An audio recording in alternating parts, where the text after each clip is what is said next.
Pinupuri ka namin, O Diyos, Ama, Anak at Espiritu Santo. Salamat, Ama, na ibinigay mo sa amin si Jesus na iyong anak na namatay para sa aming kasalanan, iyong muling binuhay, iniakyat at iniluklok sa iyong kanan sa langit.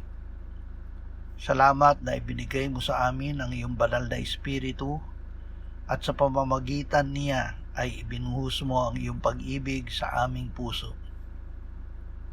Ama, bigyan mo kaming lagi ng pagkagutom at pagkauhaw sa iyong salita. Salamat na sa pakikinig namin ng iyong salita ay nililikha mo ang aming pananampalataya sa iyong anak na si Jesus, kahit hindi namin siya nakikita.